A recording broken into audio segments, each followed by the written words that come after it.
Personality disorders, schizophrenia, ADHD, and Asperger syndrome explained.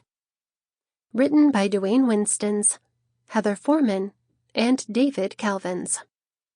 Narrated by Rory Young, Wes Grant, and Rick Chetter. ADHD. Diagnoses, Difficulties, and Advice for Hyperactive Children and Adults. Written by Heather Foreman. Narrated by Rory Young. Chapter 1. Do children with ADHD become grown-ups with ADHD? Attention Deficit Hyperactivity Disorder, ADHD, is a condition identified by inattentive and/or hyperactive impulsive behaviors that persist for 6 months or longer. About 6% of kids and adolescents, and about 3% of adults, have ADHD because the signs are comparable in children and grown-ups. It has been presumed that ADHD is the same disorder regardless of age.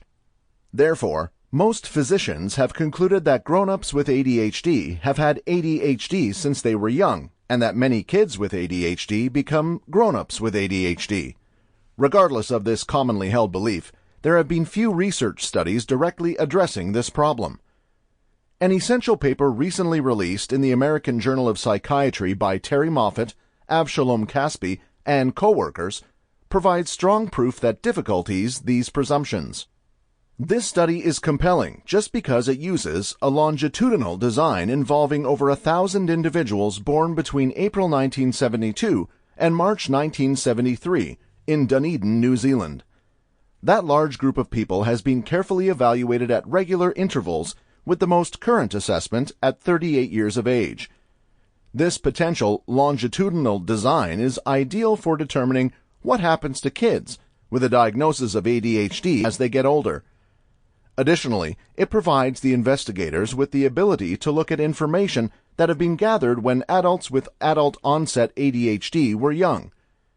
Importantly, results from this research study were not likely to be affected by treatment of ADHD because medications were seldom used for ADHD in New Zealand in the 1970s. This research team found that 95% of the kids with ADHD no longer met requirements for ADHD at age 38, i.e., only 3 of the 61 kids diagnosed with ADHD still had symptoms sufficient for a diagnosis of ADHD when they were 38 years of age.